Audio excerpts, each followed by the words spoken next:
নমস্কার বন্ধুরা, হাসি খুশি রান্না করে আপনাদেরকে অনেক অনেক স্বাগত। আজকে বন্ধুরা আবার একটা নতুন রেসিপি নিয়ে এসেছি। একদম সাধারণ কিন্তু খেতে অসাধারণ হবে। আজকে জানেন করে কলা উল্লে করে কলা অনেক সময় খেতে খেতে বেঁচে যায়, এগুলো খালো হয়ে যায়, কেউ করতে চায় না। সেই এইগুলো দিয়ে আজকে আমি মালপোয়া বানাবো। আমার মালপোয়া বানাতে আমার কী কী লাগছে দেখেন। আমার লাগবে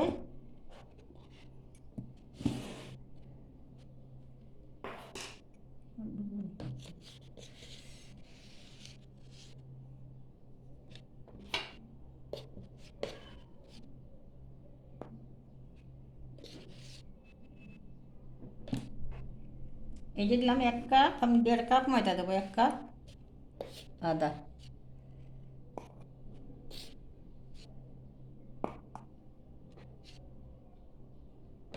এই যে দেখুন 1 কাপ আর আদা দিলাম ময়দা। আর এই কাপ মেপে আমি 1/2 কাপ সুজি আগের থেকে ভিজিয়ে রেখে দিয়েছিলাম নরম হওয়ার জন্য। সুজিগুলো একদম নরম হয়ে গেছে এখন। আমি একসঙ্গে সাথে সাথে করবো তো বেশি সময় রেস্টে রাখতে পারবো না, সুজিগুলো নরম হবে না, সেই জন্য আগেই ভিজিয়ে রেখে দিয়েছি।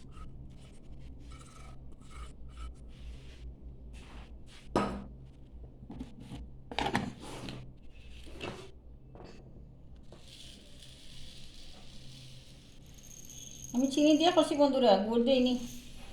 খেজুরের গুড় যদি সিজন হতো তাহলে দিতাম, আমাদের সিজন নেই তো, খেজুরের গুড় পাওয়া যায় না এখন।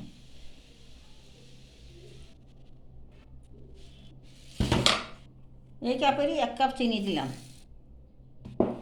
এখন দেবো, এই দেখুন কলাগুলো তো কালো হয়ে গেছে, খেতে খেতে আর খাওয়া হয়নি, সেই জন্য কলাগুলো একদম নরম হয়ে গেছে। কিন্তু নরম কলা দিয়ে এগুলি ভালো হয়, খুব নরম হয়, পিঠাগুলো একদম সফট হবে, খেতে ভালো লাগবে।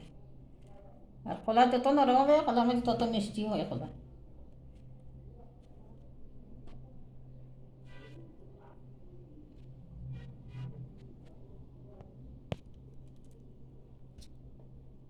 আর কিচ্ছু দেবো না, একদম সিম্পলভাবে করবো। এখন মেখে নেবো, আগে দেখি এগুলো দিয়ে কতটুকু জল লাগে, তারপরে জল অ্যাড করবো। এই যে বন্ধুরা আমার মিলানোটা মোটামুটি হয়ে গেছে। এখন একটুখানি 1 পিঞ্চ বেকিং সোডা দেবো, বেশি না অল্প। আর একটুখানি দিব এই যে দেখুন কর্পূর। কর্পূর দিলেও হজমের খুব সুবিধা হয়, কলা আছে তো হজমের জন্য অসুবিধা হতে পারে, অনেক ক্ষেত্রে অ্যাসিডিটি আছে তো খেতে পারবে না হচ্ছে। এখন খুব ভালো করে এইভাবে এক সাইডটা রেখে এখন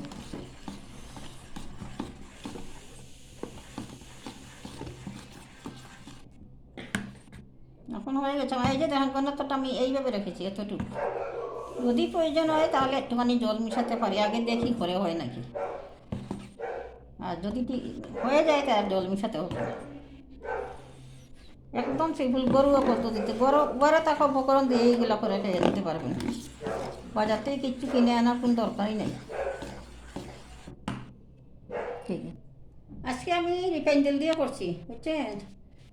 আপনারা রিফাইন তেল দিয়েও করতে হয়, সরষের তেলে করাটা ভালো, কিন্তু আজকে আমি রিফাইন তেল দিয়ে করছি। তেলটা খুব ভালোভাবে গরম হয়ে গেছে, এখন আমি করা শুরু করছি।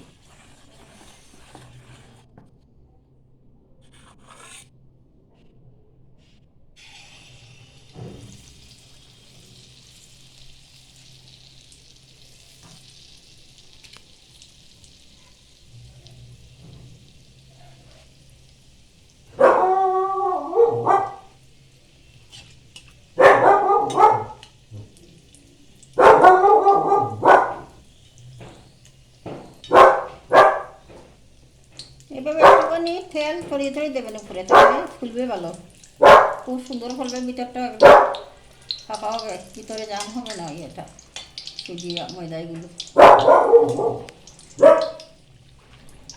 এভাবে একটুখানি গরম তেল উপরে ছড়িয়ে ছড়িয়ে দেবেন, তাহলে কী হবে জানেন, খুব ভালো করে ফুলবে, ভিতরটা খুব নরম হবে, সফট হবে, খেতে ভালো লাগবে।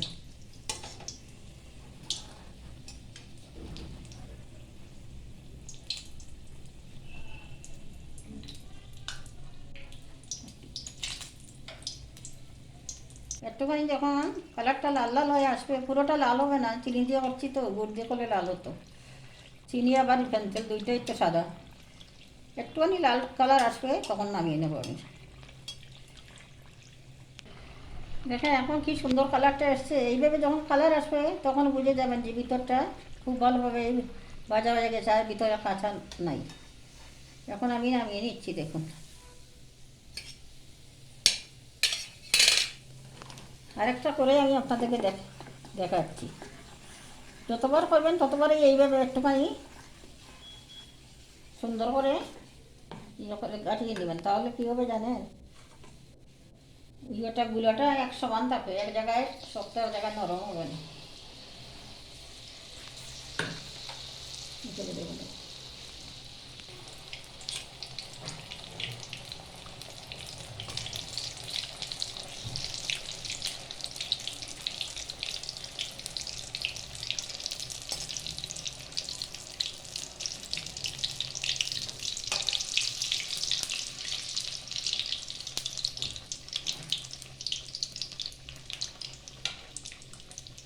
আস্তে আস্তে ভাজা হোক, তারপরে আমি উঠানোর সময় আপনাদেরকে দেখিয়ে উঠাবো।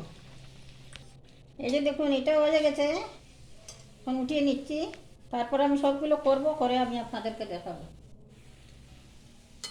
উঠিয়ে ভালো সব প্রতিবার এইভাবে নাড়িয়ে দেবেন, তাহলে মালগুলো ভালো হবে।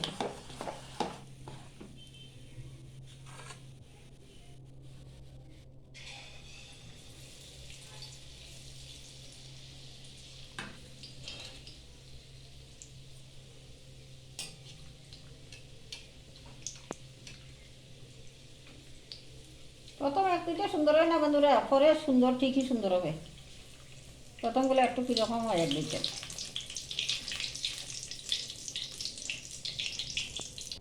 বন্ধুরা আমার সবগুলো হয়ে গেছে, কলার মালপোয়া সব রেডি। এখন শুধু একটাই বাকি আছে, এটা শেষ করে আপনাদেরকে পরিবেশন করবো, করে দেখাবো। দেখবেন আপনাদের ভালো লাগে নাকি। এই যে দেখুন বন্ধুরা, আমার কলার মালপোয়া পুরো রেডি। পরিবেশন করে দেওয়ার পরে দেখুন কীরকম লাগছে, ভালো লাগছে নাকি। যদি ভালো লাগে তো এইভাবে আমি যেরকম বানিয়েছি এইভাবে একবার বানিয়ে খেয়ে দেখবেন। গরম গরম খাবেন, গরম গরমই ভালো। সন্ধ্যাবেলা চায়ের সঙ্গে গরম গরম খুবই ভালো লাগে।